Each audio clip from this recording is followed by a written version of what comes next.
தம்பி, நீ அது பண்ண இது பண்ண, நான் வந்து பொது வாழ்க்கையில் இருந்தேன், நீ சமூக பணி செஞ்சேன், அதுக்கு என்னடா எவிடன்ஸு அப்படின்னு கேட்கலாம்.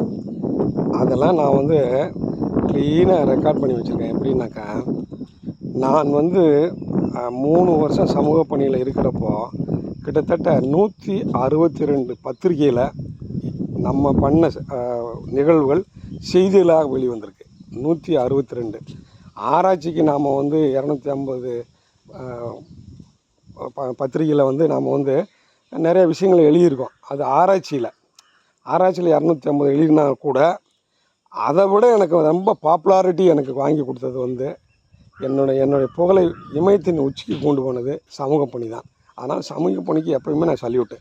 162 பத்திரிகை, லோக்கல் பத்திரிகை, தினமணி, தினத்தந்தி, தினகரன், இந்தியன் எக்ஸ்பிரஸ், ஹிந்து, இந்த மாதிரி பத்திரிகைகள், தினமும் படிப்பீங்கள்ல, டெய்லிஸ் அப்படின்னு சொல்லுவாங்களே இங்கிலீஷில், அதில் வந்து 162 பத்திரிகையில் 162 விஷயங்கள் வந்திருக்கு நாங்கள் பண்ணது.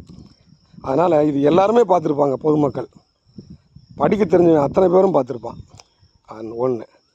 செகண்ட் வந்து 7 டிவியில் வந்து ஒரு குறுஞ்செய்தியாகவோ ஒரு செய்தி வாசிக்கிறதுல ஒரு ஒரு சின்ன பிட்டாக நமது வந்திருக்கு. பிட்டு இந்த சென்ஸ் தப்பாக இருக்கக்கூடாது.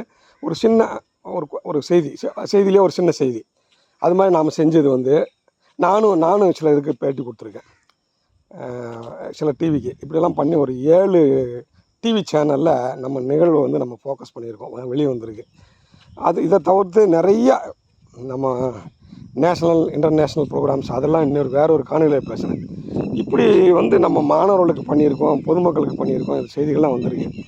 அப்போ இதில் தான் நமக்கு வந்து தன்னம்பிக்கை நிறையா வந்தது. அதனால் நம்ம வந்து எதையுமே மறைச்சி வச்சு செய்யலை.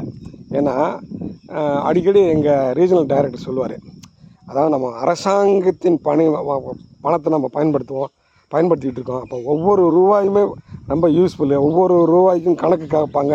ஒவ்வொரு ரூபாயும் ஒரு யாருக்கு சேரணும். ஏன்னா பொதுமக்களுடைய வரிப்பணத்தை நம்ம பயன்படுத்துகிறோம், அவங்களுக்கு போய் அந்த நன்மைகள்லாம் சேரணும்னு சொல்லுவார். அது மாதிரி தான் நாங்கள் பண்ணோம்.